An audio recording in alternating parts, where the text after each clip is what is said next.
Life is short, but strangely enough, we often live as if we have all the time in the world. Most of us spend countless hours inside our heads, imagining how things could be instead of acting on what can be.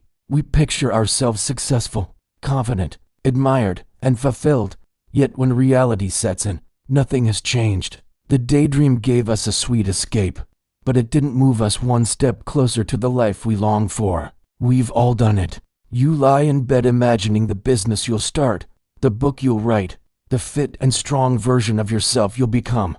In your head, everything is perfect. People respect you, opportunities open up, and you finally feel proud of yourself. Then the alarm rings. You drag yourself through the same routine. Another day passes, and your dream remains exactly where it started, in your imagination. Daydreaming feels safe. In your mind, you can be a hero without risking rejection. You can be wealthy without working hard. You can be loved without being vulnerable. But here's the harsh truth. Life doesn't happen in your head. Life happens in your actions. And Jean-Paul Sartre, one of the greatest existentialist philosophers, spent his entire life reminding us of this truth. Existence before essence. Sartre's most famous idea is this: existence precedes essence. What does that mean? It means you are not born with a fixed identity, purpose, or destiny. Unlike a chair or a knife, objects designed with a purpose before they exist, you are simply born. And then, through your choices, your actions, and your decisions, you create who you are. You don't discover your true self, you build it. Every action you take is a brushstroke on the canvas of your life. If you take no action, your canvas stays blank. That's why daydreaming is so dangerous. It tricks you into thinking you're living, when in fact, you're letting your life slip away without painting anything real. Think about it. Every single day, you're defining yourself. If you wake up late, scroll endlessly on your phone, and procrastinate, then you're choosing to be that kind of person. If you face your fears, take risks, and act, then you're choosing to be courageous and alive. Sartre believed that there's no ready-made meaning in life. Life has no script. You write it as you go. But when you spend most of your time in fantasies, you're refusing to write anything. You're like an author who dreams of a masterpiece, but never puts words on paper. The trap of daydreaming. Let's be honest, why do we prefer daydreams over action? Because action is messy. It's uncomfortable. It risks failure. Dreams, on the other hand, are perfect. They always go your way. Imagine two people. One dreams of becoming fit and strong. He pictures himself with abs, running marathons, receiving compliments. But he never steps into a gym, never puts on his running shoes, never changes his diet. Another person doesn't dream about it much. He simply laces up his sneakers, runs for 15 minutes, struggles, sweats, but sticks to it. After a year, who's actually closer to that dream? The dreamer or the doer? Daydreaming is like eating candy instead of a meal. It feels good for a moment, but it doesn't nourish you. Real life requires work. Real life requires stepping into discomfort. But that's where the actual growth happens. Freedom and responsibility. Here's where Sartre's philosophy gets tough. He says, you are radically free. That means no matter your situation, you always have choices. Maybe your background isn't ideal. Maybe life hasn't been fair. But you are still free to decide how to respond. But freedom comes with a heavy cost. Responsibility. If you're free, then you can't blame destiny, or society, or your parents for everything. If your life isn't what you want, you have to own it. That's terrifying, because it means your failures are yours. And this is why people hide in daydreams, in your imagination. You're not responsible for anything. You're already perfect. You don't have to face the risk of failing, the pain of trying, or the possibility of rejection. But here's the irony. By running from responsibility, you also run from real freedom. Sartre called this self-deception bad faith. Bad faith is lying to yourself, pretending you have no choice, pretending you're stuck. It's saying, I can't chase my dream job because I'm too old. I can't leave this relationship because I'll be alone. I can't start because I might fail. But these are just excuses. The truth is, you can. You're free. But you're scared of responsibility. So you hide in fantasies instead.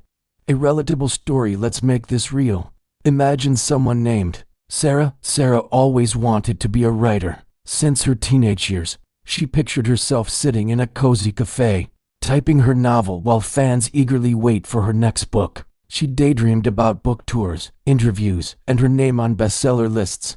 But Sarah never wrote. She told herself she was too busy. She said she was waiting for inspiration. Deep down, she was afraid. Afraid her writing wouldn't be good enough. Afraid of rejection. Afraid of discovering that her dream wasn't reality. So she escaped into daydreams. Years passed. Sarah grew older. Her dream never left her. But her time did. One day, she looked back and realized she had written nothing. She had lived in her imagination while her real life slipped by. This story isn't just about Sarah. It's about all of us. Each of us has dreams we carry silently. But if we don't act, those dreams rot into regrets. And regret is heavier than failure. The wake-up call. So here's the wake-up call Sartre gives us.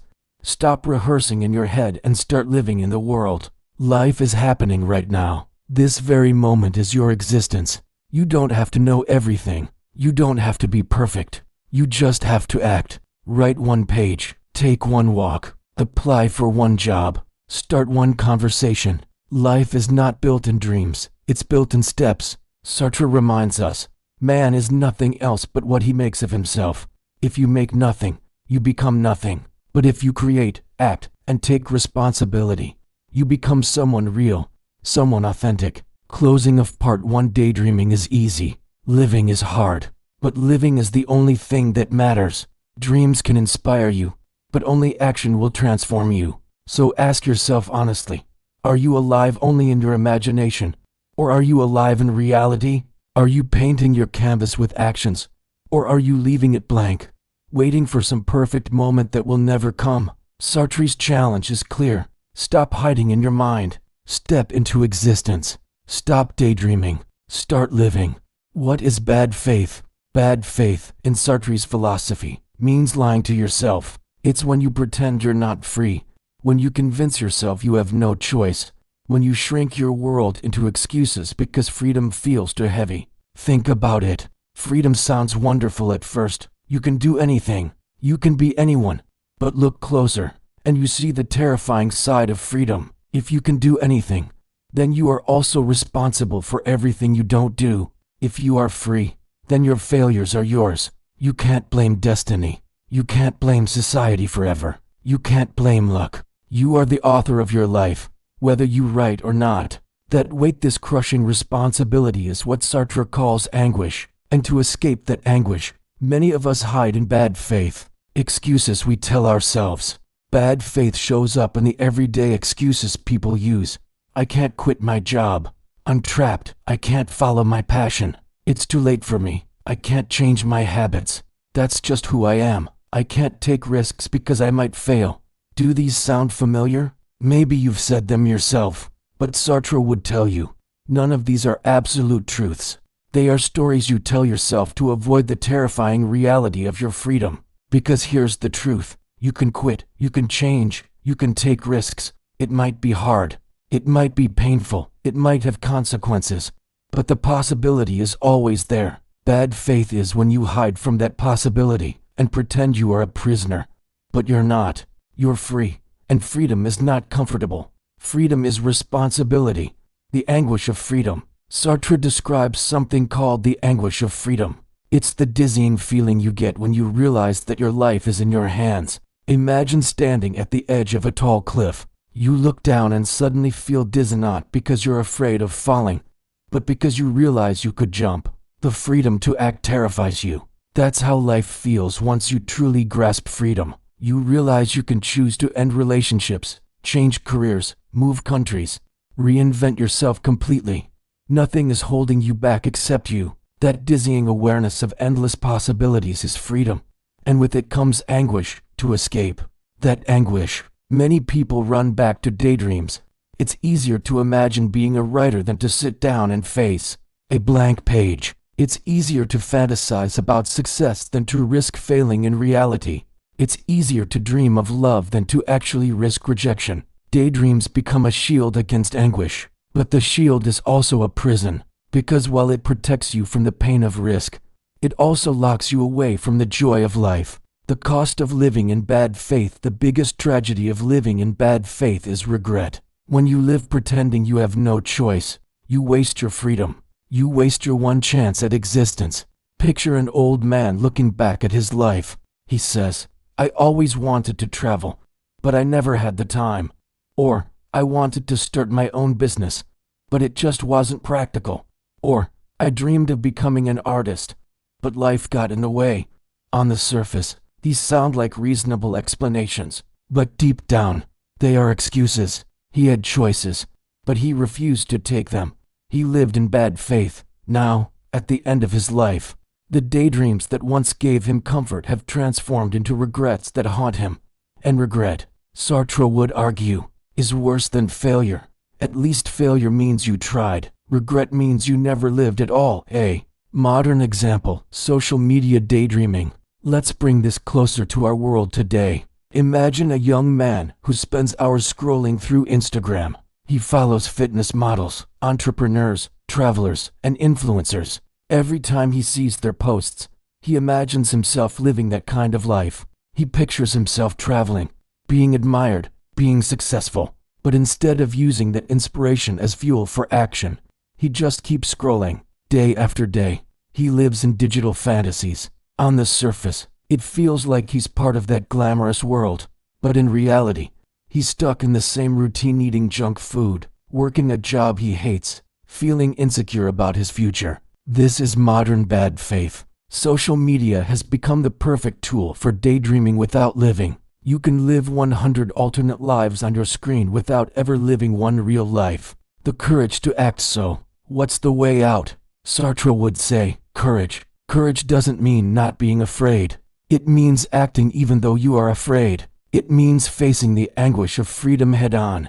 It means accepting responsibility for your choices, no matter how messy or uncertain they are. For example, instead of dreaming about being a writer, you start writing even if it's bad. Instead of fantasizing about a new career, you take small steps toward building it even if you fail. Instead of imagining the perfect relationship, you risk vulnerability and rejection by showing up authentically. Each action is a declaration of existence. Each choice builds your essence. You don't wait for meaning, you create it. A story of transformation. Let me tell you about Daniel. Daniel was stuck in bad faith for years. He hated his corporate job but convinced himself he had no choice.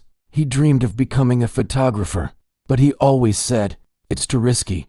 I don't have the time. I don't have the talent." So, he daydreamed. He imagined himself traveling the world, camera in hand, capturing stunning moments. It felt good for a while, but eventually, the gap between his dreams and his reality became unbearable. One day, Daniel finally faced his anguish. He realized he was free and that freedom was both terrifying and empowering. So he started small. He bought a used camera. He began taking photos on weekends. He posted them online. He didn't quit his job right away, but slowly, step by step, he built a portfolio. Years later, Daniel is now a full-time photographer. His dream didn't come true by magic. It came true because he acted, despite fear, despite risk, despite uncertainty. This is the difference between living in bad faith and living authentically. The dreamer stays safe but empty.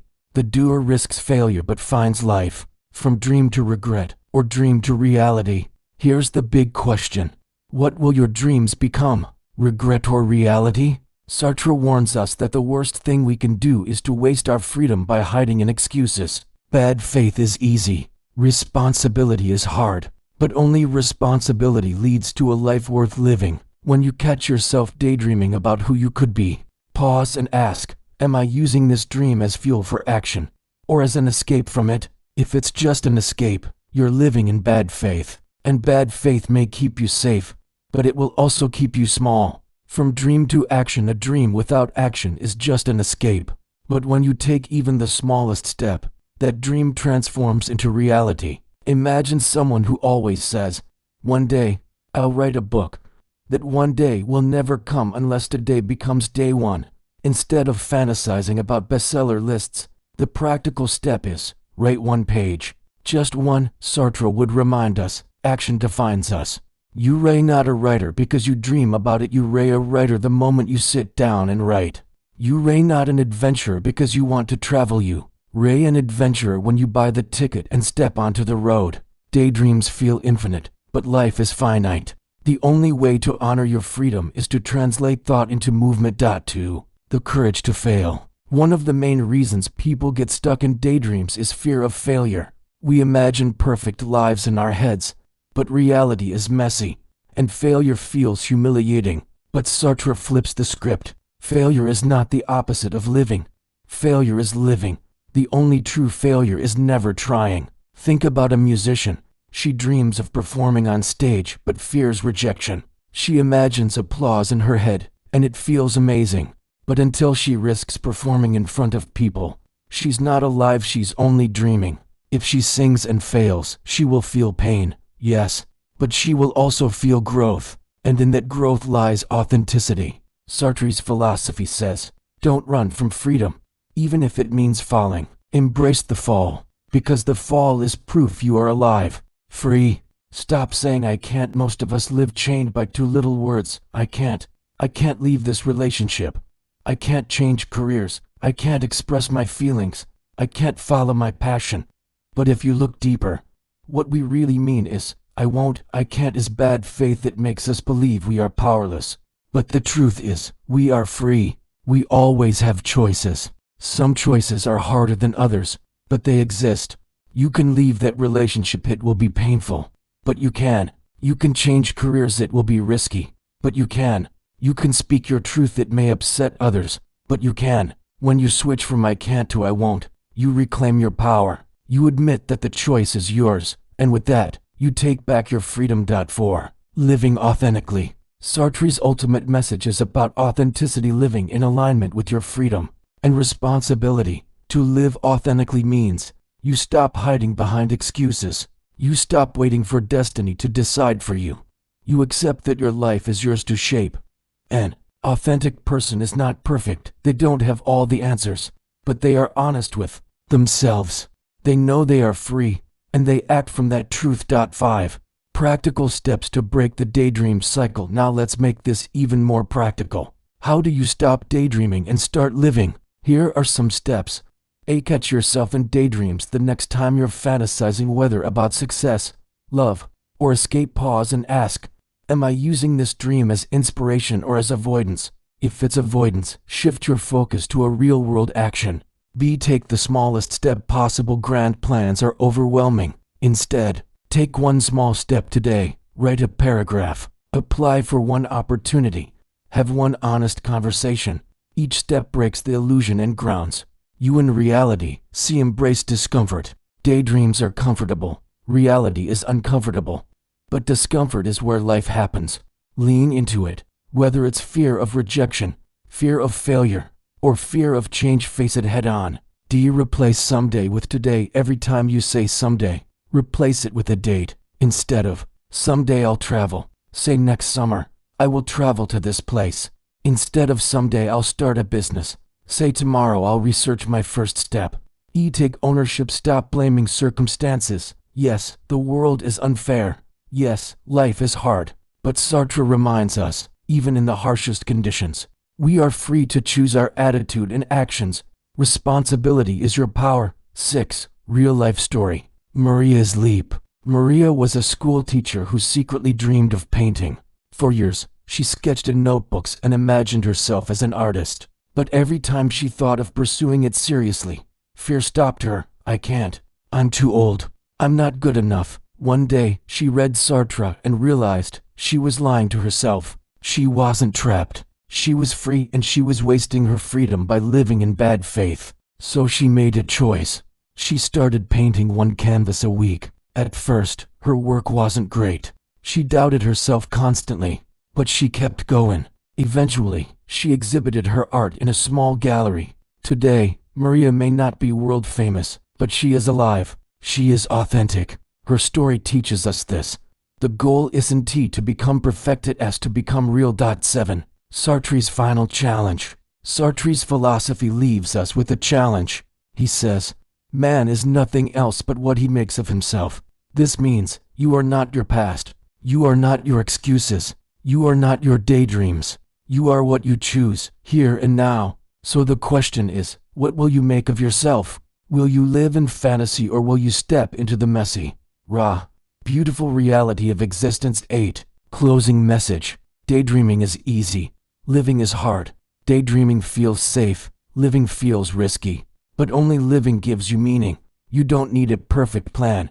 You don't need permission. You don't need certainty. What you need is the courage to act, despite fear, despite doubt, despite imperfection. Every day, you wake up. You have a choice. Escape into dreams or step into reality. Stop saying someday. Stop saying I can't. Stop hiding in bad faith.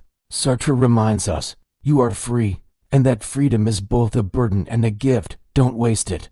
Don't die with regrets. Stop daydreaming. Start living, because your life is happening now.